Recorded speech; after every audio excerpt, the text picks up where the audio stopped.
Educai as crianças, para que não seja preciso punir os adultos no futuro. Essa frase fala sobre a educação e é atribuída a Pitágoras. Mas sei lá, né? Todo mundo atribui frase a todo mundo hoje em dia. A questão é que hoje eu tô aqui pra falar sobre estudo, sistema estudantil. Em linguagem leiga, eu vou falar de escola mesmo. Esses dias eu tava no YouTube e eu percebi uma coisa muito curiosa. Eu já consumi muito vídeo sobre o sistema estudantil e se tu procurar tem muita gente que fala sobre. Recentemente o Peilin, por exemplo, ele começou uma espécie de série sobre escola. Eu não sei se ele já chegou a acabar, mas quando que eu tô editando esse vídeo tá nessa situação, tem só alguns episódios. E o Matemática em Evidência também fez um vídeo muito interessante, apresentando a revolta dele com o sistema estudantil. E algo que tem em comum em todos esses vídeos é que geralmente eles não falam bem da escola, pelo contrário, eles falam bem mal. E cara, eu sou só um maluco muito aleatório. Pra você ter uma ideia, eu moro no interior de Santa Catarina. Tu olha pra fora de casa e, brother, a estrada é de terra, velho. O negócio virar barro quando chove. Então, por boa parte da minha vida, eu presenciei uma escola que comporta pessoas interiorâneas. Uma galera que usa foto de moto ou do Grêmio, sabe? Mas, ironicamente, eu sou uma pessoa que gosta muito de estudar. Se tem alguma coisa que me interessa, é a busca pelo conhecimento. Então, durante anos, esse tema foi foco de vários debates com meus amigos. O sistema estudantil é ruim? Então, eu decidi juntar os debates que eu já tive, perguntei pra alguns professores, perguntei pra uns 20 amigos meus que os malucos achavam, e eu sintetizei tudo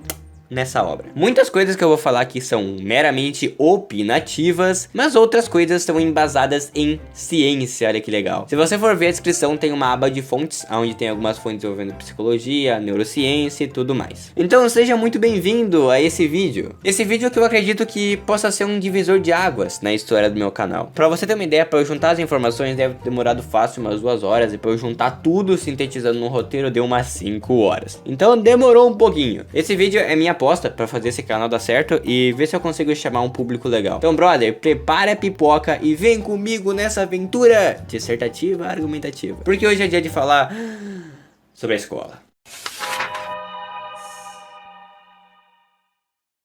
Um ponto que todo mundo fala sobre a escola é que ela ensina coisas inúteis. E é um ponto interessante, mas infelizmente eu vou discordar demais com ele. Eu acho que é um fato que deveria ter coisa melhor na escola. Com certeza. Teoricamente, esse sistema deveria, no mínimo, me ensinar você a viver em sociedade. E muita gente usa a fórmula de Bhaskara como um exemplo, porque dizem, ninguém nunca vai usar essa fórmula na vida. E em contraponto, muita gente vai usar dinheiro, comida, ética e política, por exemplo. É importante você ensinar cada um desses pontos. Só que eu gostaria de dar um contraponto pra vocês, porque eu acho muito injusto o que fazem com matemática e física, por exemplo. Eu vou especificar com a matemática, porque ela impulsiona muito o teu raciocínio lógico. Tá certo que algumas escolas não ligam muito para impulsionar o seu raciocínio e te fazer pensar, mas a gênese da matemática, ela tá muito ligada com o raciocínio divino. Quando você entende a linguagem matemática, você vê a beleza que tá nela. Uma prova de como a matemática pode ser sobre raciocínio lógico é a própria prova do UBMAP. Acho que todo mundo já fez essas provas, é uma Olimpíada de Matemática que muitas escolas adotam. E olha essa questão, por exemplo, ela ficou famosa no ano passado. E olha que curioso, não tem número, não tem nada e você simplesmente tem que pensar. É a maldita questão do Pinóquio que muita gente falou sobre. Você recebe um enunciado e você tem que desenvolver uma ideia com base nisso. Não tem número. Mas não é a única perspectiva que me faz crer que seja injusto depositar tanta crítica à fórmula de Bhaskara, por exemplo. Porque se a gente não deve ensinar coisas inúteis, por que a gente aprende sobre poesia? Por que a gente acaba aprendendo sobre arte? Vai ser inútil. Cara, simplesmente apreciar a beleza da Mona Lisa não vai mudar nada na sua vida. Sabe por que isso é ensinado? Porque simplesmente é bonito. A fórmula de Bhaskara não vai ter função para uma pessoa que vai trabalhar com jornalismo. Só que quando você passa a entender a matemática, entender o que aquilo tá dizendo, você vê que tem beleza naquilo. Eu já fiz um vídeo inteiramente focado em mostrar o quão linda a matemática consegue ser. Eu acho que a ignorância das pessoas de não notarem isso e tratarem de forma diferente a arte e a matemática faz a gente crer que ela seja tão inútil assim, só que será que é inútil? Porque se for, a arte em geral também é inútil. Olha a thumbnail desse vídeo. A thumbnail não vai mudar nada no vídeo. Talvez eu fazer você clicar aqui mais fácil, porque achou bonito, mas o conteúdo do vídeo não vai ser nem um pouco alterado por causa da thumbnail. É só uma arte, sabe? Então, Por que ela tem valor? Bem, eu acho melhor responder essa pergunta com a própria arte em si. As coisas que não levam a nada têm grande importância. Cada coisa ordinária é um elemento de estima. Cada coisa sem empréstimo tem seu lugar na poesia ou no geral. Essas são palavras de Manuel de Barros, um poeta. Uma pessoa que criava inutensílios. Uma pessoa que criava arte. Então, eu acho que a matemática pode ser incrível, dependendo de como você encara ela. Sabe aquela clássica imagem dos brothers olhando o 6 e o 9? Só que eu não consigo não entender o ponto de vocês. Mesmo com tudo isso em mente, a gente ainda tem um problema na escola. Ela não te prepara para o mundo. Na verdade, ela te prepara para um outro mundo, o mundo acadêmico. Ela te prepara para você entrar na faculdade. Olha só os conteúdos que são ensinados. A gente aprende potencial elétrico para possivelmente fazer uma engenharia elétrica ou algo do tipo. Mas para uma pessoa que vai trabalhar como atleta, pouco importa para ela. A grade curricular deixa muito a entender que o sistema de ensino é uma pré-faculdade. E aí vem aquela pergunta lógica: é todo mundo que vai querer fazer faculdade? Logicamente não. Hoje em dia tem muita profissão que não depende de faculdades. Eu posso citar social medias, copywriters, influencers, editores de vídeos. Olha a thumbnail desse vídeo que eu tô citando de novo porque tá muito bonita. Eu paguei a artista por fazer ela. Embora não seja necessariamente o trabalho dela em 100% do tempo, pode ser uma renda, tá ligado? E deve ter muita gente que consegue sim se sustentar com arte. Cada um tem a sua peculiaridade, cada um tem o seu sonho e o seu objetivo. Eu particularmente amo estudar. Eu adoraria fazer uma faculdade para aprender mais e mais e mais e mais. Só que eu também quero dar certo pro YouTube. Se eu der certo aqui, o que garante que eu vá para uma faculdade no futuro? A gente tem mais escolhas hoje em dia e elas não dependem de uma faculdade. Mas enfim, a Base Nacional Comum Curricular existe e você vai ter que estudar muitas coisas que você infelizmente não quer. Mesmo não tendo nada a ver contigo, você vai sim ser obrigado a entender que K por Q por Qzinho por D quadrado é a força elétrica exercida por uma carga. E dane-se! Sabe uma das partes mais curiosas disso tudo? Você é obrigado a estudar sem nunca ter sido ensinado a como estudar. Então, para você fazer Bhaskara, você precisa saber multiplicar. E para você conseguir estudar, você precisa saber estudar. A escola respeita essa ordem para te ensinar Bhaskara, mas não respeita essa ordem para te ensinar. Então eu vou fazer o papel que a escola deveria ter feito para você. O seu estudo, ele depende de 4 coisinhas. 4 cavaleiros que eu chamo de cavaleiros do estudalipse: sono, motivação, grau de alerta e atenção. Mas eu vou deixar bem claro que não fui eu que falei isso, foram estudos científicos de pessoas formadas na área. Sobre o primeiro tópico, nenhum aluno é ensinado a isso, nenhum aluno é ensinado a dormir bem, e o sistema também nem valoriza o sono. Eu acho que é muito comum você ter dormido mal antes de uma aula importante e ter sido obrigado a acordar cedo, tendo pouco tempo de sono e precisando ir pra escola. Isso é literalmente como um ticket para ter um dia negativo de absorção de conteúdo. Imagina se você tivesse prova naquele dia, a tua capacidade de foco, capacidade atencional, grau de alerta vai estar tudo sendo modificado, só que pra pior. Aí você vai lá e tira uma nota baixa, não porque você não estudou, e sim porque você dormiu mal. E a interpretação de escola vai ser que você não estudou ou algo assim. E aí a gente cria um ciclo bem curioso: tira nota ruim, é considerado um aluno ruim, por isso se sente incapaz, tira nota ruim, é considerado um aluno ruim, e assim vai. E mais! O fator sono impacta diretamente os outros cavaleiros do estudalipse. O sono, por exemplo, impacta o grau de alerta e o grau de atenção. O grau de alerta, ele exige que você esteja acordado, focadaço. E você não vai ficar alerta se ficar meio brisando assim no sono. Não, e você precisa disso para estudar. E outra coisa interessante é que a gente tem alguns tipos de atenção, como atenção direcionada e atenção internalizada. Na direcionada, você foca em algo externo, como por exemplo esse vídeo que você está assistindo ou a aula que você precisa assistir. Já na atenção internalizada, você foca em algo interno. É quando você brisa, você liga coisa nada a ver, você reflete, você fica com uma aspira meio nóia, sabe? E esses dois processos são importantes. E uma coisa a se ressaltar é que é natural oscilar entre os dois modos, porque o teu cérebro não consegue manter atenção em alguma coisa infinitamente. É natural que o aluno precise de pausas, precise de uma difusada. E agora me explica uma coisa: o sistema liga pra isso? Cara, o sistema não quer saber se você tá cansado, ele vai enfiar conteúdo na tua cara. Ele não vai te ensinar sobre sono, nem sobre os 4 fatores, ele não vai te ensinar sobre atenção e nem nada. É desrespeitoso. Mas eu não sei se vocês perceberam, falta um cavaleiro pra comentar e acho que um dos mais importantes nesse esquema: motivação. Dá de provar bem facilmente que isso impacta seu estudo. Pensa em alguma coisa que você gosta muito, de verdade, eu vou dar um tempo. Foi. No meu exemplo, eu gosto de ler mangá, principalmente One Piece. Eu tô gravando esse vídeo numa sexta, saiu One Piece hoje. Eu li o capítulo 9 e fiquei doido, cara. Fiquei, nossa, o Garp lá, é o Garp. E já que você me respondeu, faz uma comparação entre algo que você gosta muito, que você tá muito motivado, e uma aula de um professor que você não curte. Na aula do professor que você não curte, você vai ter o completo oposto da motivação que você tinha com algo que você gosta. Porque naquilo que você gosta, você vê uma recompensa clara, uma recompensa que tá na sua frente. Na aula, não. Na aula é o completo oposto. No sistema de ensino, você não tem um motivo pra estar lá. Você simplesmente é obrigado. A grosso modo, a gente pode dizer que alguns motivos artificiais podem aparecer. Tipo, eu preciso tirar boa nota pra não decepcionar a minha família. Mas se você parar pra ver, você não tá estudando porque você quer, e sim por causa de uma pressão ambiental. Nesse caso, uma pressão familiar pra você ser alguém na vida. Eu acho que é muito importante ensinar o quão benéfico é o estudo pro teu cérebro, pra tudo. Você acha que tem isso na escola? Não.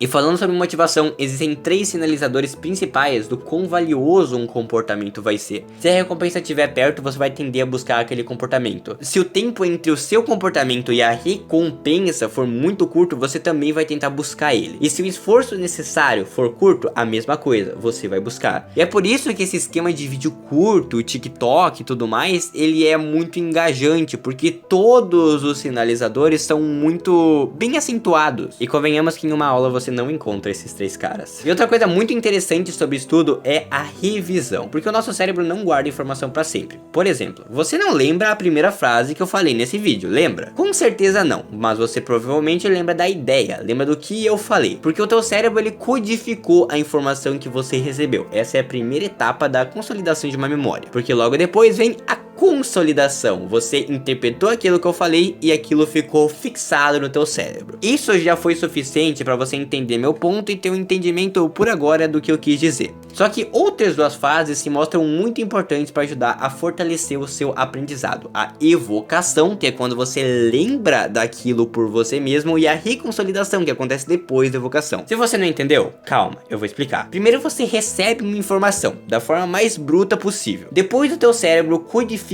aquela informação e simplifica para ficar mais fácil você entender. E essa memória, ela vai se apagando com o tempo se você não revisar ela. E quando você revisa, você evoca a memória. Evocou? Perfeito, ela vai se reconsolidar, ela vai ficar mais forte, vai demorar muito mais para acabar sumindo, igual ela sumiu antes. É como se a memória fosse fixada novamente se ela fosse revisada. E na escola você não tem revisão.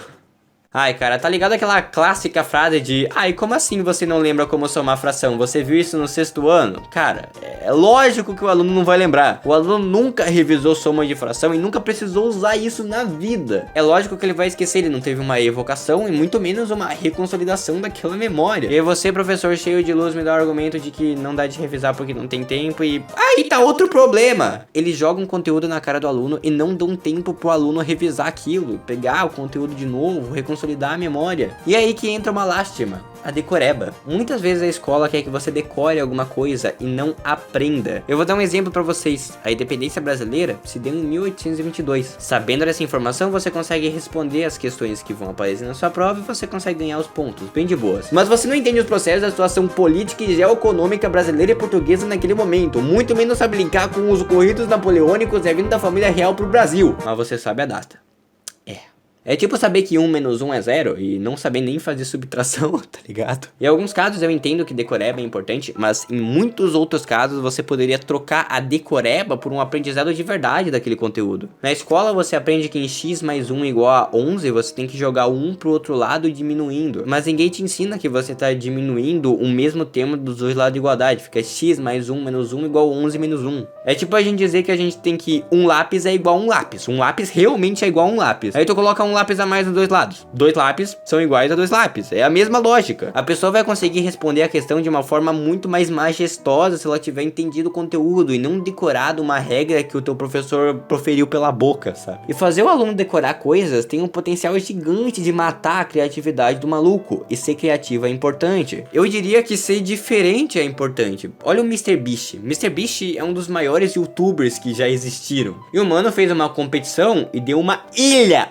ilha pro vencedor. Imagina um maluco tira uma ideia dessa na escola. Ó, professora, quando eu crescer eu quero fazer um desafio, eu quero dar uma ilha pro vencedor. Brother, a professora vai explodir, tá ligado? Aí tu vai ver o Mr. Beast, o maluco é rico, porque teve uma ideia louca, que na escola seria completamente destruída. Teve um dia que eu vi um aluno da minha sala dizendo que queria ser jogador de futebol. E a professora fez um baita show dizendo que ele não conseguiria, que era um sonho inútil. E... meu Deus, brother! A ideia do cara nem era tão fora do normal, e o cara foi completamente parado, ele foi barrado por ter essa ideia e por ter esse objetivo. Outro exemplo claro é o Michael Kister. Ele conta algumas histórias no canal dele, que ele sempre era o bobão da turma, gostava de fazer as pessoas rirem e tudo mais. E hoje ele trabalha como humorista. O objetivo dele pouco teve a ver com o mundo acadêmico, mas hoje em dia ele consegue viver fazendo humor, fazer aquilo que não foi incentivado nele na época da escola. A escola não te forma pra vida, ela te forma pra ser o que os seus professores querem que você seja. A escola potencializa a diminuição da sua liberdade individual, cara. Aí tu vai lá, faz medicina, passa na faculdade e acaba infeliz, né?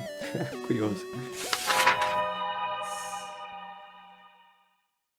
Mas se você acha que o que eu falei agora é um baita desrespeito com o Maicon e com o aluno da minha sala, tem muito mais coisa que eu vou falar nesse capítulo. Ontem eu passei 5 horas estudando. Eu peguei toda a parte de capacitores e circuitos elétricos. E eu sempre me sinto muito realizado de estudar. Eu gosto de estudar por longos períodos de tempo. Eu também gosto muito de acompanhar aulas longas e treinar bastante com o exercício. Mas nem todo mundo é igual a mim. Alguns preferem pegar o conteúdo lendo bem rapidinho e focar em questão. Alguns odiariam ficar 5 horas estudando. E que bom, né? Cada um é um, a gente tem individualidade, a gente é todo mundo diferente. Legal, né?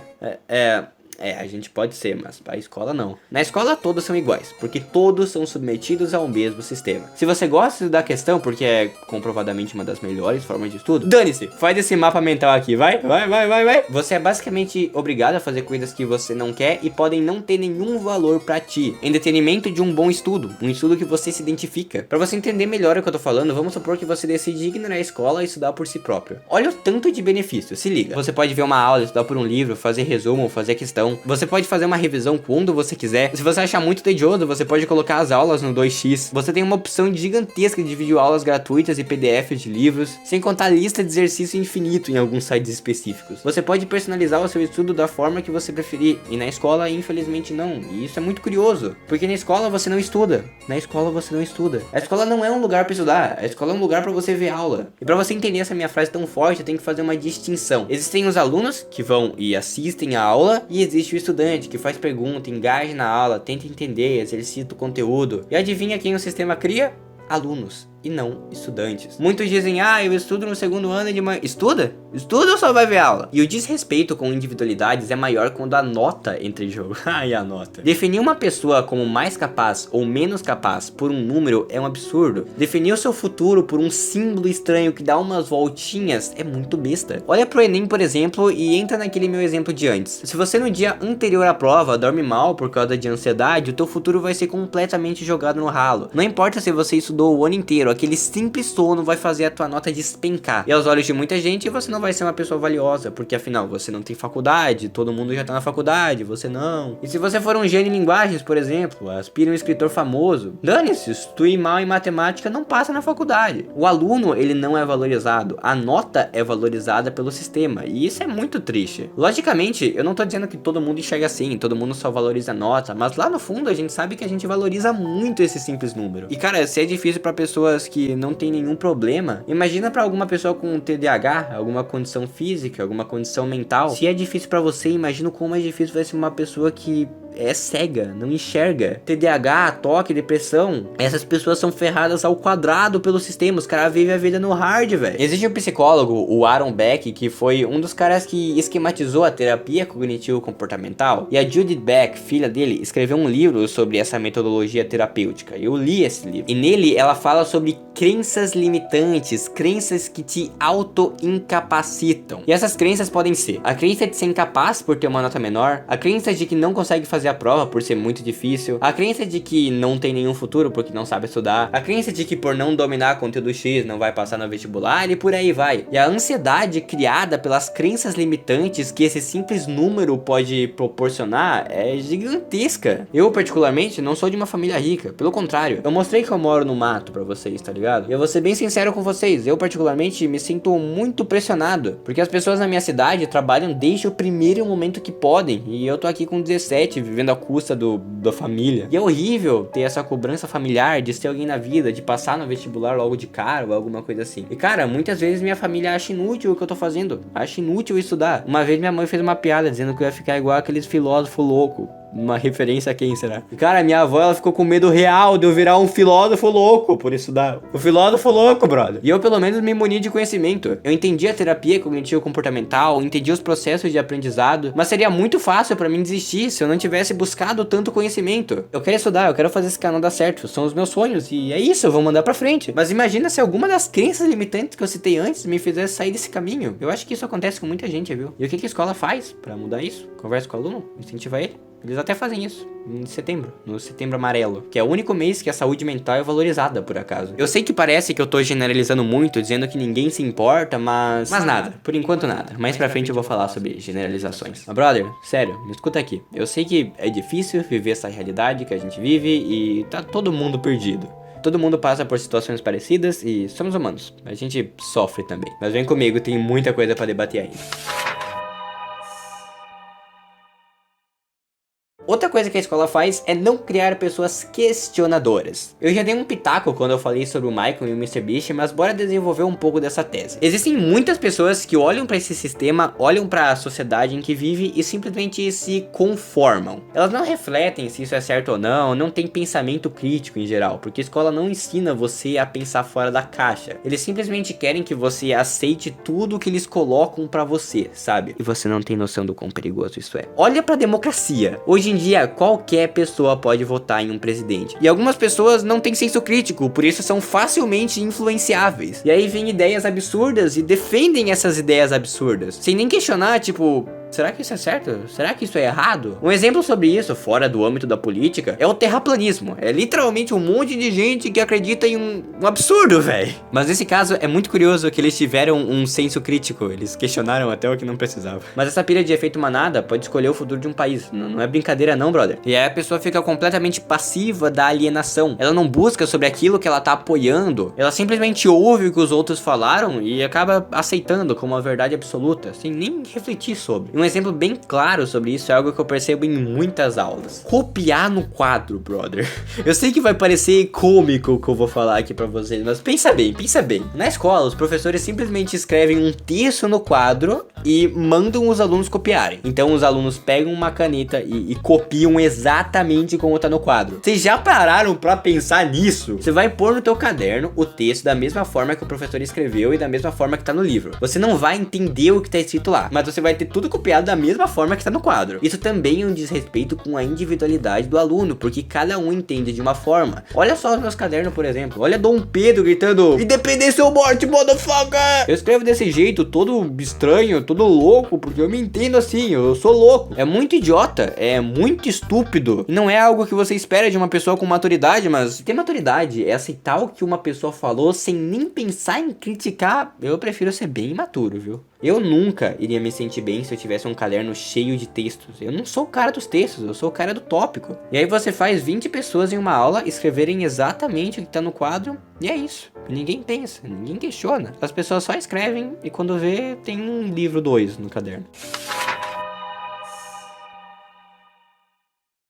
Para começar esse capítulo da alienação, vamos falar de Napoleon Hill. Ele é um escritor muito renomado que estudou pessoas bem-sucedidas e tudo mais. Em um dos livros dele, Mais Esperto que o Diabo, ele descreve os alienados, que são essas pessoas que não pensam por si só, de forma bem direta e grossa. E essa simples palavra maravilhosa exemplifica tudo o que eu falei. A escola cria alienados. Mas saiba que não é só a escola que potencializa essa alienação. Agora eu vou puxar a tua orelha porque tem uma coisa que me deixa muito curioso em relação ao aprendizado. A terceirização do aprendizado. A ideia de que o professor tem que te ensinar. Eu já vi muita gente não aprendendo conteúdo e colocando culpa única e exclusivamente no professor, quando na verdade tem a tarde inteira livre, não precisa trabalhar, não precisa ajudar nos afazeres de casa pra poder aprender o conteúdo. E cara, sinto lhe informar, mas não é um professor que vai fazer você aprender. Você tem que buscar aprender pra aprender. O professor, ele pode ser uma ótima fonte de informação, mas nenhum professor vai plugar um chip de aprendizado no teu cérebro. Eu já vi muita gente inventando muita desculpa pra ter ido mal na escola, mas nunca se responsabilizando. É aquela pira de, nossa, eu vou culpar tudo menos a mim mesmo. Talvez você se identifique com isso, mas muita gente acredita que os motivos de seus próprios problemas é algo fora, algo externo. Ai, minha família, meu professor, minha escola, sei lá. Todo mundo tem culpa, menos a própria pessoa. Às vezes eu até entendo que pode ter um culpado, mas o que custa refletir sobre si próprio, cara? Talvez você seja o maior culpado da história. Aí a pessoa nunca aprende nada, tira nota mal e o problema é 100% da escola. Brother, vai estudar. E eu não tô falando necessariamente escola mais, eu tô falando sobre estudar pra aprender mesmo. A escola ensina mal, mas não é desculpa pra você aprender pouco. Eu sei que muita gente vai querer sair do vídeo depois dessa, mas a vida não vai se resolver do nada ficando no Discord o dia inteiro e comendo Doritos. E essa terceirização do aprendizado é a falsa ideia de que a escola deve te fazer aprender, quando na verdade é você que tem que aprender. Recentemente eu fiz um vídeo sobre por que estudar nas férias. E cara, eu acho que as férias são os melhores momentos para estudar, porque você não vai ter escola atrapalhando o seu estudo. Como eu disse antes na comparação de aluno e estudante, o estudante de verdade, ele não quer se alienar, ele quer pensar por si próprio e ele quer aprender. O aluno, ele vai ver aulas. E eu sei que é horrível aprender de uma forma tão defasada, mas sinceramente, se você quer aprender, você busca. E uma coisa que potencializa isso é que ninguém tem estímulo pra aprender nada. Às vezes a escola nem dificulta pro aluno. E quando ele tem que fazer alguma coisa, quando ele tem uma responsabilidade, ele vai lá, abre o Braille e pega todas as respostas de todas as questões de lá. Cadê o esforço, brother? Cadê o esforço? Essa crítica já saiu da escola há muito tempo. Agora ela tá na sociedade. Por mais que a escola seja ruim, ela te obriga a ter uma responsabilidade. É o que você vai ter pela sua vida adulta inteira. Existe uma psiquiatra que eu adoro, é a Anna Lembke, e ela escreveu um livro chamado Nação Dopamina, onde ela apresenta o ponto de que pequenos estresses são positivos. Sim, o estresse pode ser bom pra você, porque é como se tivesse uma balança. Se a balança prende muito pro prazer, o sofrimento vai tentar equilibrar, é uma balança metafórica. E às vezes a gente foge tanto do sofrimento, a gente não luta com ele e a gente vira uma batatinha. Uma pessoa que passa de ano na escola sem fazer nada o ano inteiro não merecia ter passado. Eu acho que deveria reprovar sim. Talvez essa ideia seja muito extremista, mas cara, a gente precisa ter responsabilidade, viver ter responsabilidade. A escola é ruim? Sim, esse vídeo prova, mas ela infelizmente é obrigatória. Se tudo pra você é fácil, imagina quando você achar algo difícil na sua vida. Já falei, tu vai virar uma batatinha frita, meu. Algum dia você vai ter que assumir responsabilidade. Tem um neurocientista que eu adoro, que é o Ethan Nogari, ele fala de uma metáfora muito interessante que ajuda muito a exemplificar isso. Hoje, você olha pra trás e tem alguém atrás de você. Você pode pedir, ah, mãe, eu quero dinheiro. Mas algum dia, essas pessoas que você chama não vão estar mais aqui. E você vai ser o último da fila. Você vai ser o chamado. Algum dia tu vai ser adultinho. A escola e a sociedade criam pessoas completamente idiotas. E talvez muita gente fique com raiva de ouvir isso. Mas eu não vou me impedir de dizer o que eu penso nesse vídeo. É importante que você não fique o dia inteiro no Discord comendo Doritão e vendo Naruto. Sério, brother. É conselho de amigo. Me ouve. E bem, já que você conseguiu passar essa parte, eu quero que você comente aí embaixo algo bem aleatório. Comenta Simba em qualquer momento do comentário. Não precisa nem ter sentido. Vamos continuar nessa jornada depois de ter passado tanto papo de coach pra vocês. Por hora, vamos ignorar a sociedade emburrecida pela sociedade e vamos imaginar um cara inteligente, que estuda de 3 a 4 horas por dia. E, infelizmente, essa pessoa tem pouco tempo. Ela também tem um segundo trabalho que nem chega a ser meio período, mas ela estuda e tem uma espécie de trabalho. E esse cara é pobre, ele precisa ir pra uma escola ruim e é isso. Ele até já foi bolsista em uma escola particular, mas o cara mora no mato, a escola particular fechou. Cara, é muito difícil pra ele encontrar um ambiente onde ele se adeque. Esse cara tem tipo 1 hora de transporte pra ir pra escola. O brother acorda às 6 da manhã pra chegar em casa meio-dia.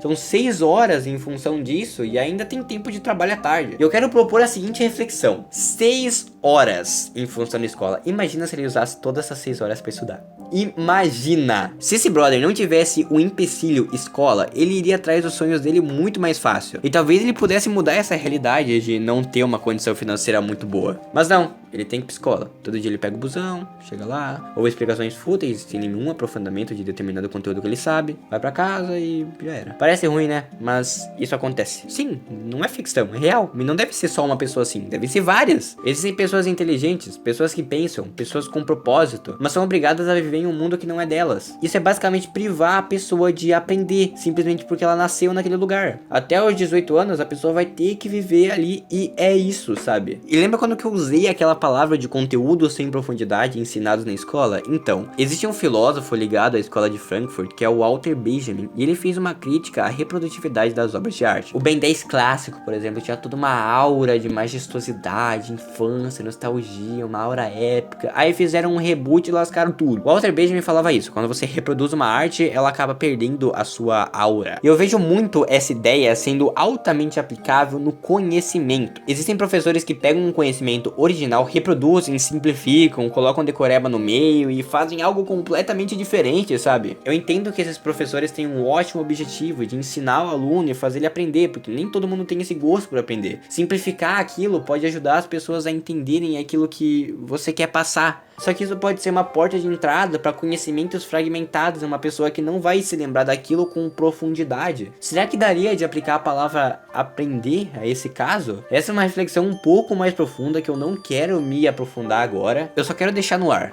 Até que ponto vale a pena simplificar alguma coisa?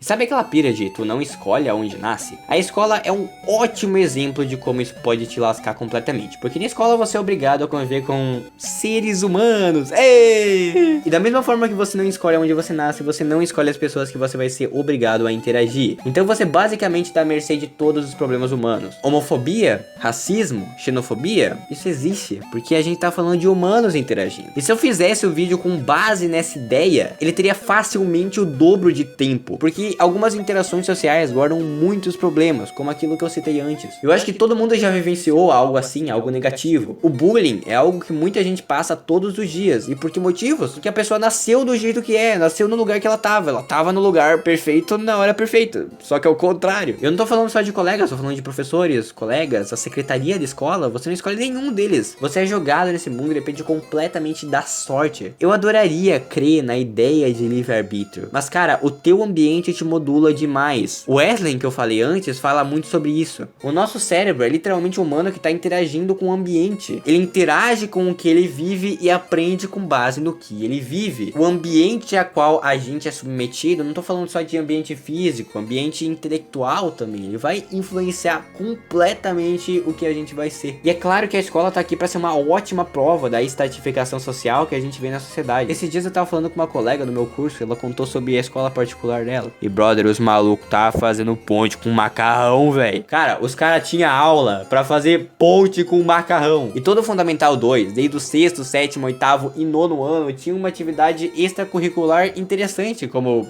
ponte de macarrão. E eu já fui lá, brother. Teve um dia que eu tive que fazer o Enem. Eu fui pra aquela escola particular que eu ouvi sobre. Mano, a sala tinha ar-condicionado, não tinha nenhum órgão reprodutor desenhado nas cadeiras, velho. Pra mim, aquilo era de outro mundo, velho. Tá maluco? A minha, se você encontrar uma cadeira sem um trambolhão desenhado, brother, caraca, tu tá no lucro. Tu acredita que tem escola que mexe com apicultura? Abelha, velho. Abelha. Mas é claro, a escola é particular. Nunca que alguém da escola pública vai ter a mesma oportunidade. Quem me dera o Estado investisse em educação decente. A educação deveria ser a base de tudo. Como que tu não investe nisso, brother? Essa coisa da apicultura que eu falei, eu vi no vídeo do Ezel sobre a escola também. Eu vou deixar um clipe pra vocês e tirem suas conclusões. Na minha escola, eu não sei se tem aí no estado de vocês isso, mas aqui onde eu moro tinha às vezes tiroteio perto da escola. Então as aulas cancelavam porque os caras estavam trocando tiro. Então a gente não podia ir pra aula e muitas vezes tinha tiroteio durante a aula e a gente tinha que, sei lá, ficar abaixado na sala de aula, já que a escola ficava em um lugar perigoso do meu bairro também, né? Cara!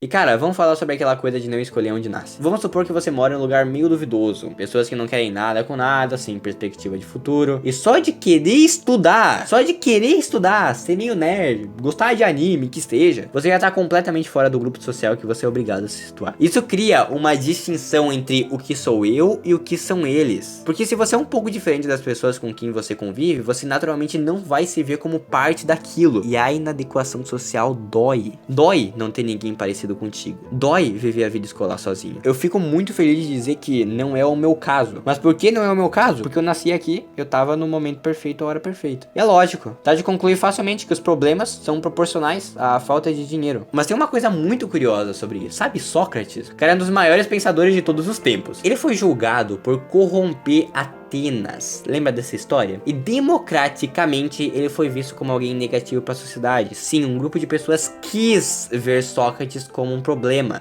E ele não era um problema, a filosofia mostrou isso. Sócrates apenas não se adequava no que os outros pensavam. Mas e daí? O brother era Sócrates. Será que dá de aprender algo com isso? Se diferente, não é ser pior, não é ser menor. E é claro, já que a gente tá falando sobre ambiente, a gente precisa falar sobre professores. Você não escolhe seu professor e o professor não escolhe você. Em 2021, eu tinha uma péssima base de física pela escola. Sério, foi o ano inteiro só pra ver a introdução de cinemática. E cara, em casa, eu vi o ano inteiro da escola em tipo 4 dias. E com efetividade. Mas nesse último ano de 2022, cara, caiu uma professora do céu. Dava de escutar o...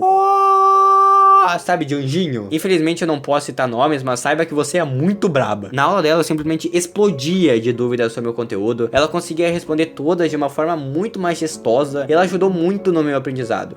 Só que eu não escolhi ela. E ela não me escolheu. Se ela vai seguir me dando aula esse ano, eu sei lá, brother. Não importa se você gosta da metodologia daquela pessoa, aprende muito ou sei lá. O sistema vai te jogar com o professor que o sistema quer te jogar. É sorte, tá ligado? Pra você ter uma ideia, ela era uma professora que ensinava pra vida e não só pra aula. Eu valorizo muito isso. Existem professores que simplesmente por existirem já fazem tudo que a escola deveria fazer desde o começo. Ensinar a viver. Infelizmente nem todos são assim. Eu pedi pra muitas pessoas o que elas achavam da escola pra fazer esse vídeo, inclusive de professores e pessoas que trabalham na escola, e eu ouvi críticas de eles investem pouco. E sim, infelizmente a sociedade que a gente vive tem muita estratificação, e eu sinceramente não sei se a gente tá caminhando pra um futuro livre disso. E lembra daquele puxão de orelha que eu dei de você precisa estudar por si próprio? Sim, aquilo faz sentido, mas infelizmente nem todos são apresentados a essa ideia. Eu tô introduzindo essa ideia de que você precisa estudar na sua vida, mas muitas vezes nenhum professor vai introduzir isso pra você, nenhum, eles só vão passar o conteúdo e não o ensinamento útil. Eu acho um absurdo que uma profissão tão importante, tão nobre, seja tão desvalorizada. Por que desvalorizar os professores? E o pior é que tudo que eu falei já era um ciclo. A escola ensina mal um aluno, e esse aluno cresce e vira um professor. Ele vai pra escola e ensina mal novos alunos. Você entende que é muito pior do que parece? Mas bem,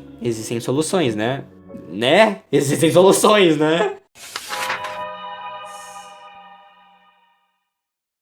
Olha, tentaram ter ideias de como melhorar o sistema, só que não quero dizer nada não, mas eu acho que foram bem ruins. No ano de 2022, implementaram o novo ensino médio. Eu tenho muitos amigos que estavam no primeiro ano e pegaram o novo ensino médio. Tu acredita que eu não vi nenhuma pessoa que gostou das mudanças? Nenhuma. Uma das coisas que mudaram nesse novo ensino médio foi a carga horária. Você tem que passar mais tempo na escola. Cara, aumentando o tempo de escola, você ensina mais coisas inúteis, ensina pouco sobre a vida, aumenta o tempo perdido, é obrigado a ser alienado por mais tempo e tem que suportar todos os problemas que eu citei até agora por mais tempo. Mano, mais tempo não quer dizer mais aprendizado. Mas eu entendo que o novo ensino médio pode funcionar muito bem em escolas ótimas, com uma boa estrutura. Mas os brother aplicou isso do nada. Existem famílias que não dão oportunidade pro filho poder estudar, porque eles têm que trabalhar desde cedo pra não passar fome. Essa é a realidade de algumas famílias no Brasil. Você tem noção disso? E você acha que dar mais tempo de aula pra uma pessoa assim vai melhorar as coisas? E aí surgiram as eletivas, matérias que você escolhe fazer. Será? Não é como se tivesse um grande acervo de opções. Em escolas de cidades mais interiorâneas, com pouco investimento, ou vai ter opção de uma ou outra, sabe? A escola vai oferecer o que ela pode oferecer, o que ela tem estrutura pra oferecer. A questão é que ninguém tava preparado pra essas mudanças e ninguém ainda tá preparado pra essas mudanças. Porque o Enem e os vestibulares, eles vão mudar. Tudo vai ser novo em 2024. Você já dá ansiedade fazer a prova que você sabe como é. Imagina fazer um vestibular completamente às cegas. Fazer a prova mais importante da sua vida sem nem ter noção de como ela vai ser. Eu realmente fico triste por vocês que pegaram o novo ensino médio, meus pêsames. Mas é como se esse ponto do novo ensino médio precisasse de todos os outros pontos anteriores. Antes desse capítulo, tiveram 7 capítulos falando sobre problemas de escola. E é como se todos esses 7 capítulos se juntassem nesse ponto, o novo ensino médio. E agora eu vou fazer uma pergunta sincera pra você. Será que existe uma forma de fugir disso? Eu te digo que sim.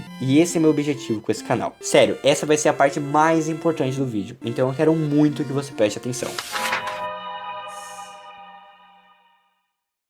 Aqui eu vou falar sobre mudanças estruturais e principalmente mudanças cognitivas para conseguir tornar o local de aprendizado um bom local. Eu quero começar com as estruturais, porque mudanças na estrutura da escola são muito úteis. Mas eu quero antes de tudo deixar um disclaimer, tá? Eu não sou um especialista em educação. Eu não sou uma pessoa com repertório para propor soluções. Tem gente que daria soluções infinitamente melhores que as minhas. No finalzinho do capítulo eu vou falar um pouco sobre isso. Mas eu quero apresentar algumas mudanças com base no que eu sinto que seria necessário, ok? Vem comigo. A Base Nacional Comum Curricular é basicamente um documento que as escolas precisam seguir. Ela fala sobre competências regras e aproveitamentos técnicos a serem feitos na escola. É tipo um livro de regras, uma bíblia do sistema estudantil, falando de uma forma bem porca. Eu nunca cheguei a ler a BNCC por inteiro, porque pelo amor de Deus, né? Mas uma mudança nesse documento implica diretamente uma mudança no sistema. A Base Nacional Comum Curricular é um motor poderosíssimo para mudar isso tudo. E a gente sabe que é difícil acontecer uma alteração brusca nisso, né? Mas eu acho que eu posso fazer o meu papel simplesmente sugerindo o que seria interessante de ter nas escolas. E eu vou mostrar os meus pontos para cada uma dessas disciplinas que eu acredito que deveriam ser adicionadas. 1. Aula de como aprender. Durante esse vídeo eu falei os processos do aprendizado, os 4 cavaleiros do Estudalipse, e cara, todo aprendizado é mediado por esses manos, de verdade. A educação depende de uma abordagem efetiva, e eu digo isso pra tudo. Existem 2 tipos principais de memória, as declarativas e as não declarativas. Nas declarativas, a gente pode professar, tipo, a independência do Brasil foi em 1822. As não declarativas, você não pode explicar de uma forma simples, tipo andar de bicicleta, é uma série de coisas acontecendo ao mesmo tempo e não tem como colocar tudo em palavras. E ambos esses tipos de aprendizado estão sujeitos aos 4 cavaleiros do Estudalipse. Sim, você vai aprender a andar de bike melhor se tiver um sono bom. Dá de acreditar nisso? E outra coisa muito curiosa, as informações do seu cérebro estão em gramas. É como se fosse um grupinho de neurônio que fica se dando uns beijinhos. E durante o sono, o núcleo basalis é responsável pela liberação de acetilcolina que age nos engramas. Traduzindo, é como se os seus neurônios ficassem bem bombadões, sabe? Treinaram bastante, ficaram poderoso. O teu cérebro literalmente cresce com base em como você aprende. Isso se chama neuroplasticidade. Então, acho que eu acabei de provar por A mais B que é importante você estudar. É importante entender os mecanismos do estudo. E que bom que agora você conhece eles. Não com tanto aprofundamento, mas pelo menos você conhece. 2. Um tutorial da vida adulta.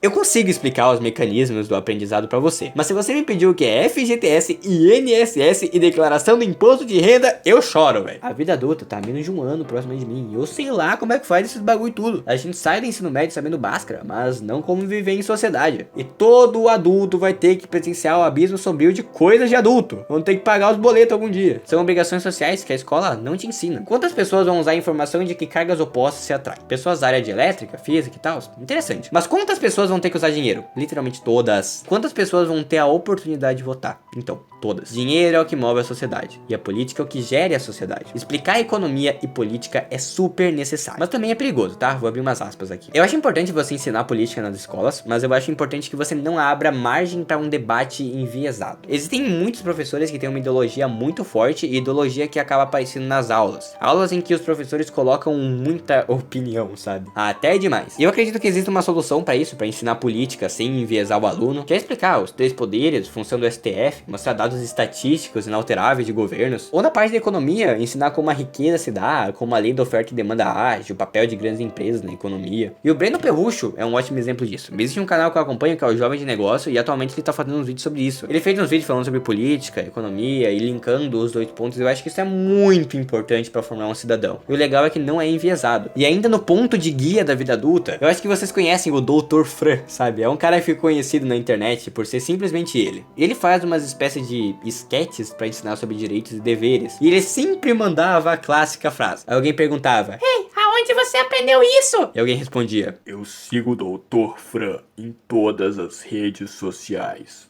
Mas cara, isso é muito legal, ele se apropriou do estilo de vídeo curto pra ensinar direito. É algo que muita gente deveria saber, porque o nosso país ele tem regras, e regras que devem ser seguidas. De que adianta ter toda uma legislação se o povo nem conhece ela? Cara, ensinar sobre os nossos direitos e deveres é realmente muito importante. Eu acho que o Dr. Fran e o Breno Perru estão fazendo um papel muito melhor do que o da escola. Ai meu Deus, olha as frases que eu tô falando, brother, e faz sentido ainda.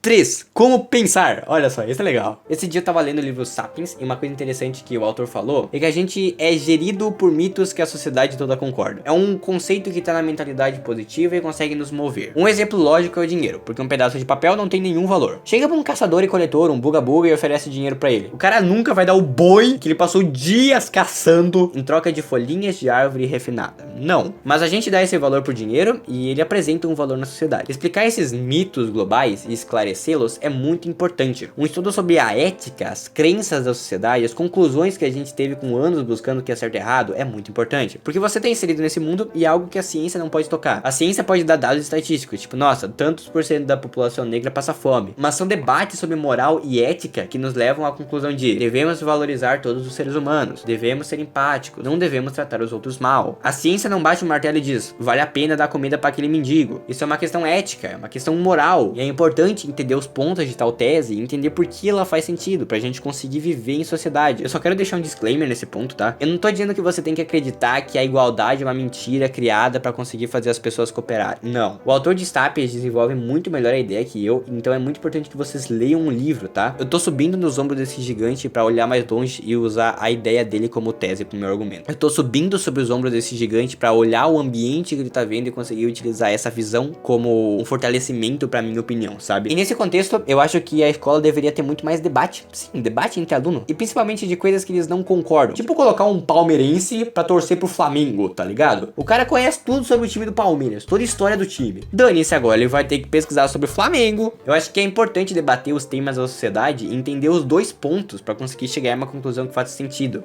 Tem uma vez que minha professora de português decidiu fazer um debate sobre a legalização da maconha. Ela colocou adolescentes de 16 anos pra debater a legalização da maconha. E eu tive que estudar alguns argumentos contra. Eu citei Anna Lembeck, do Nação Dopamina. Eu citei que dificultar o acesso de determinada substância torna mais fácil você se ausentar do vício, sabe? E tem alguns estudos bem interessantes sobre isso, que fazem uma ligação com o aumento de receptores de dopamina D2 com a diminuição da atividade da área cortical do cérebro. Isso em linguagem leiga quer dizer que o uso de substância tira o prazer de coisas simples e um vício pode potencializar a sua impulsividade, tu vai ficar mais impulsivo, sabe? Enfim, me colocaram pra debater essa ideia com uma pessoa que discordava, né? E a pessoa chegou e disse, brother, pensa só, tem um monte de medicamento que pode ser feito à base da cannabis. E se a gente legalizar ela, a gente vai potencialmente aumentar a quantia de produção dessa substância. E com mais produção, tem mais produtos circulando no mercado. Se tem mais produto, é comum que ela barateie, o preço fique menor. E se o preço ficar menor, a produção de medicamentos também vai aumentar. Vidas vão ser salvas por causa do medicamento. E sei lá de onde vieram as fontes dela, não importa. A questão é que o debate ético em relação a isso acaba chegando em uma escolha. Criar medicamentos para tratar pessoas que precisam e criar viciados com menos atividade racional, ou criar pessoas com saúde mental em dia que não vão impactar os outros e fazer pessoas que precisam de medicamentos sofrer. É um debate completamente ético. Depende muito do seu ponto de vista e tudo mais. E é por isso que a racionalização, a ética e o debate são importantes. 4. Ensinar a ter saúde. Brother, saúde é muito importante. Lembra da área cortical que eu falei lá do cérebro? Nela se destaca o córtex pré-frontal. E é esse cara que, abre aspas, faz o certo, mesmo quando é o mais difícil. É o cara que te estimula a ir pra academia e estudar. É o cara que vai fazer o bom pra você a longo prazo, mas não a curto. E criar uma sociedade com maior atividade dessa região cortical é muito importante. Mas algumas coisas barram o funcionamento desse cara e tornam uma pessoa mais impulsiva, como substâncias e privação de sono. Por isso, a psicoeducação é extremamente importante. Ensinar como a gente funciona, ensinar como o cérebro funciona. E aí entra a saúde mental. Nem todo mundo vai precisar da informação das cargas elétricas, mas todo mundo vai precisar usar o cérebro. E a mesma coisa acontece com nutrição e exercício físico. Cara, tem gente que não sabe ler o rótulo das coisas que compra no mercado. É muito importante ensinar a entender o que a pessoa tá mandando pra dentro do corpo. É importante entender como seus sistemas funcionam quando a atividade física é realizada. Porque querendo ou não, isso vai motivar a pessoa a buscar uma alimentação correta. E todos esses temas, eles acabam casando entre si. A saúde mental, a alimentação e a educação física interagem. Pouco se ensina sobre como seus impulsos te fazem comer aquele salgadinho. Pouco te ensina sobre por que você não consegue manter constância no seu treinamento. Então, como pouco se ensina como seus impulsos te fazem procrastinar por horas. Cuidar dessa armadura biológica chamada de corpo que você recebeu é super importante. O cérebro é a ponte de interação entre ambiente e nós mesmos. A gente tem que cuidar dessa máquina computacional e física que a gente ganhou. E partindo para um terreno um pouco obscuro, vamos falar de saúde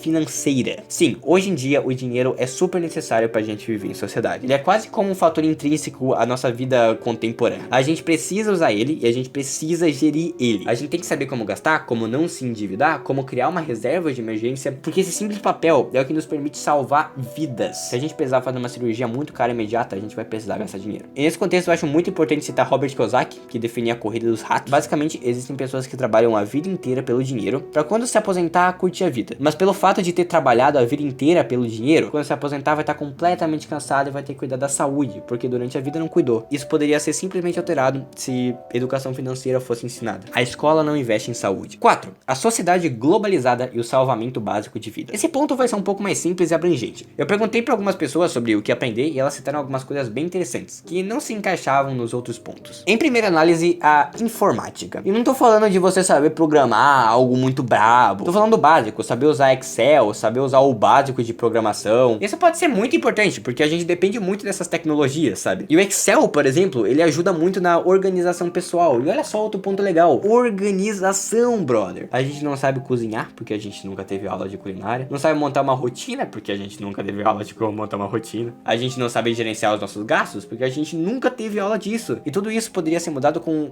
organização, sabe? São qualidades simples, que você pode até aprender por conta, mas a escola quebraria muito um galho ensinando essas coisas, sabe? É bem de boa, mas seria muito útil. E falando em útil, em 2021, meu diretor chamou umas 5 pessoas na sala dele e disse uma coisa. Então, vocês ganharam um curso de bombeiro e eu quero que vocês façam. Aí eu fui lá e fiz aquele curso, né? Os outros não fez, foi só eu que fiz. E lá tinha um módulo sobre noção de primeiros socorros. Eu li o PDF do curso e anotei todos os pontos interessantes em primeiros socorros. E olha que legal, tem prevenção para desastre em casa, ele explica alguns mecanismos de segurança em prédios, faz tutorial de como levar pessoas feridas e tem até bagulho de cuidado com o animal, velho. E cara, mesmo tendo feito o curso disso, minha base é muito fraca, porque eu tive que fazer um negócio em um prazo muito curto. Mas imagina se a gente tivesse uma base melhor disso na escola, véio. Entender como tomar cuidado com acidente, como salvar pessoas e tudo mais. Eu acho que as noções de primeiro socorro são estupidamente importantes e eu acho que eu acabo por aqui as minhas sugestões de matérias escolares. Felizmente ou infelizmente, o vídeo ainda tem muita coisa, tem muito comentário que eu quero puxar. Lá no começo eu falei sobre a importância da revisão, né? E não vai adiantar ensinar aquilo tudo se não tiver revisão alguma. Recentemente eu paguei um amigo programador para me criar um aplicativo de revisão. Ele é baseado em flashcards e a curva de Ebbinghaus, mas ele é completamente personalizado para mim e com um método que se chama 9NP², que eu criei. Ele me diz o dia específico para revisar o conteúdo que eu preciso. Ele é bem interessante. Se você curtiu, eu posso até fazer um vídeo sobre ele no futuro. E cara, meu amigo tem 15 anos e é um aspirante a programador. Imagina o que um governo conseguiria fazer. Cara, colocar aulas de revisões nas escolas com uma logística que faz sentido ajudaria muito a gente a não se esquecer do que aprendeu. A gente não teria essa etapa apagada da memória, sabe? Seria maravilhoso. E para conseguir implementar isso tudo que eu falei, é muito necessária uma mudança no processo seletivo das universidades. O sistema americano, por exemplo, se você jogar no YouTube, muita gente fala de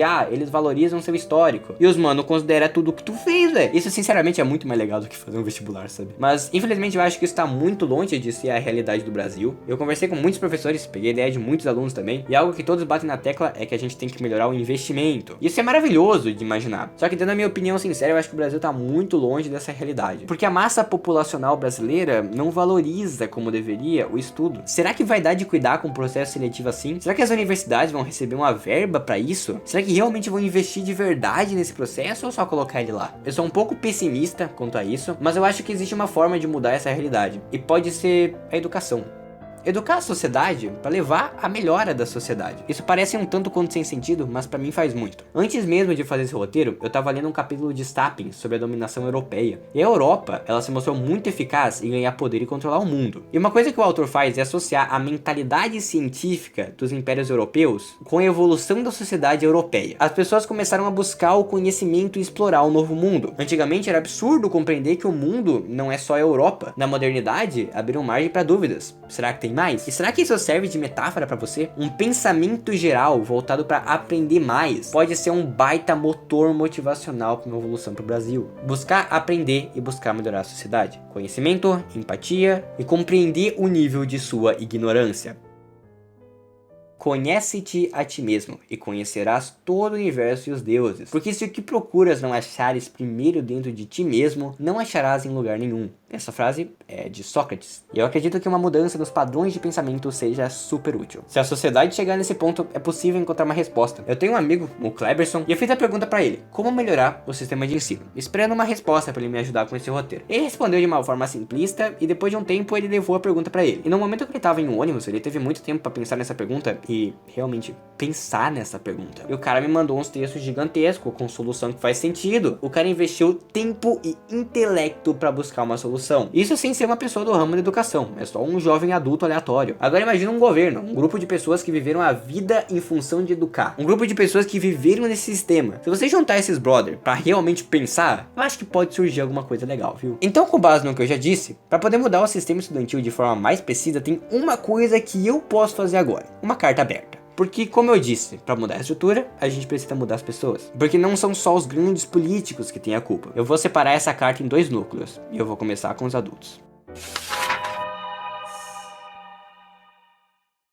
Pra falar com os adultos, eu quero deixar uma coisa bem clara. Eu não sou o dono da verdade, tá? O que eu vou falar aqui é de 2 uma. Ou vem de fontes, que eu vou deixar na descrição, ou vem de um aluno que interage com os adultos do sistema. Um aluno que tem família e um aluno que tem professores. E essa mensagem é simplesmente uma mensagem de amigo, do coração. Mas se você quiser não valorizar o que eu vou falar, beleza, seu direito. Eu não vou ser e nunca vou ser o dono da verdade. Então abre seu coração aí. Seja pro seu filho, teu aluno, ou alguém que tá na nossa faixa etária. É difícil escolher o que a gente vai querer do nosso futuro. Os tempos em que crescemos não são os mesmos em que vocês cresceram. A gente foi criado com a internet e ela abriu margem para muitos trabalhos novos. E nesse contexto, a faculdade não é tudo. Mas se a faculdade for a opção, ainda é muito difícil escolher o curso que a gente vai querer cursar. A gente é muito novo, mas a gente é só uns aspirantes adultos. A gente tá começando nesse abismo sombrio da vida adulta. E logicamente a gente não tem noção de como ela é. E vocês têm experiência. A gente não. Eu acho que a gente só vai ter experiência que vocês têm quando a gente tiver a idade de vocês. Paciência, nós não é robô, nós é humano. E mais, nosso cérebro não tá pronto. A região cortical que eu tanto falei nesses últimos tempos,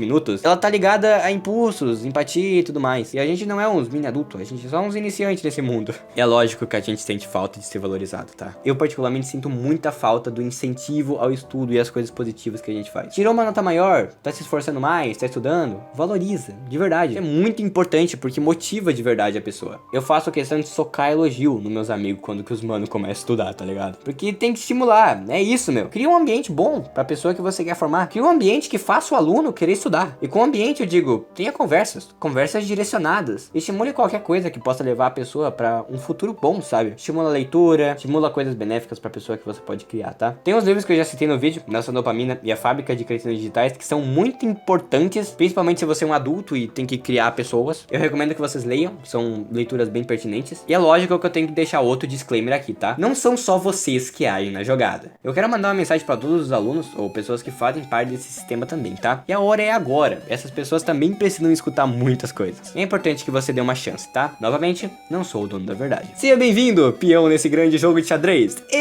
Tá, eu tô tentando o vídeo inteiro fazer minha crítica parecer mais épica do que é, mas enfim. Olha, bora lá. Tu não tem o que fazer. Se você é um jovem adulto, tá nesse sistema ou sei lá, não tem essa de fugir de escola não, viu? Se você desistir, você vai ser um cara sem ensino médio completo. Isso é bem desvalorizado. Que bom que não tem essa de poder fugir da escola, porque você estaria fugindo de uma grande responsabilidade se fizesse isso. Por mais que o sistema de estudo não sirva para ensinar, ele é uma responsabilidade, e assumir responsabilidades é bom, porque te ajuda com uma coisa chamada repertório comportamental. É como se o seu cérebro aprendesse como agir diante de determinadas ocasiões, e aumentar esse seu repertório de comportamentos é interessantíssimo. Então eu diria que a principal forma de mudar o sistema é mudando a si próprio, porque o sistema você não consegue mudar diretamente. Eu, por exemplo, eu não tenho como magicamente me dar muito dinheiro e me pôr em uma escola muito braba americana com um sistema incrível, mas eu posso moldar o meu dia com base no que eu quero aprender. Eu posso criar uma rotina e aprender coisas. Eu posso focar no meu canal do YouTube para conseguir ter uma renda no futuro. Você não muda o sistema, você se muda. Sei que é bobo, mas cuida de você, brother. Só estuda, tem uns hábitos legais, treine se possível. Sei que isso é muito genérico de falar, mas olha que não sou eu que tô falando. Olha o estoicismo, por exemplo, é uma filosofia milenar de 2000 anos atrás. E olha Marco Aurélio, ele foi um grande estoico, ele escreveu Meditações, e o cara era imperador de Roma. Roma era gigantesca, era boa parte do mundo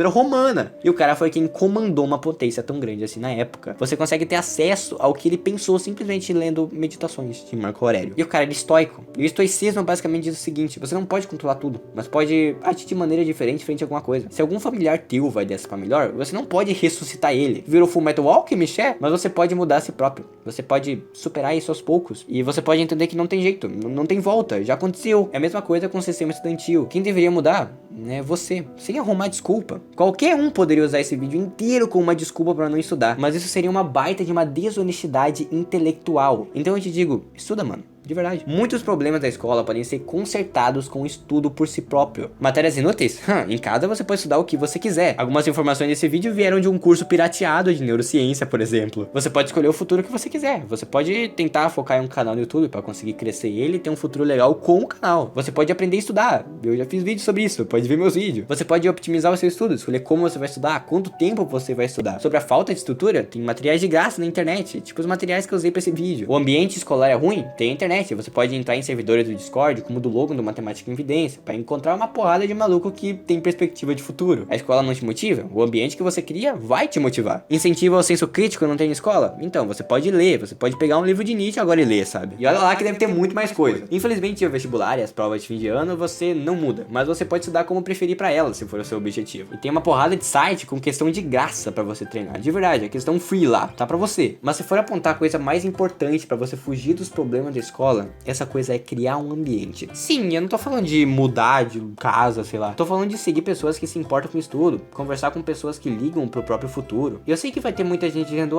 Eu não quero fazer isso. Eu quero sair na liberdade pegando 72 pessoas. tá bom.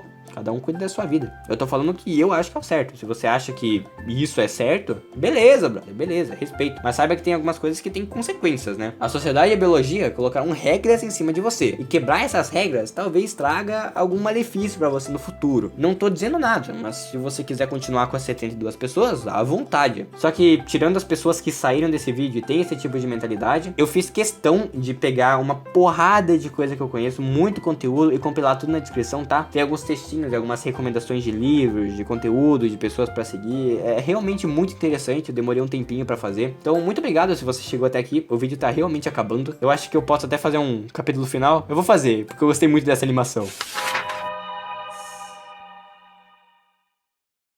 E se você quiser, de verdade, dá uma chance pra esse canal aqui. Recentemente, eu fiz um vídeo onde eu fiquei 12 horas lendo uns negócios bem inútil. Eu quero fazer um desafio novo, tá? Se esse vídeo pegar 25 mil visualizações até o fim de fevereiro, é bastante mesmo, eu vou fazer uma live com vocês lendo um livro inteiro. Sério, de verdade. Eu vou pegar um livro interessante e ler com vocês, porque eu tô disposto a fazer de tudo por esse canal, porque eu realmente quero que ele dê certo. Então, é isso. Como eu disse, só pra fazer o roteiro foram 5 horas, e o bruto desse vídeo tá com quase 2 horas, meu Deus! E muito provavelmente, o próximo vídeo do canal vai ser sobre a edição desse vídeo aqui, olha que legal. Então, cara, se inscreve aqui de verdade, me dá uma chance, porque esse vídeo demorou muito pra ser feito. E isso só mostra como esse canalzinho é meu sonho. Eu faria de tudo pra fazer ele dar certo. Se puder dar um like, mandar pra um amigo, eu ficaria super feliz. E muito obrigado. Existe uma finalização que eu uso nos meus vídeos há anos, que é uma finalização de One Piece, só que com alguns dragõezinhos que vieram do foco no meu canal principal. E ela vai tocar agora, tá? Um beijo na finalização de todo mundo e tchau.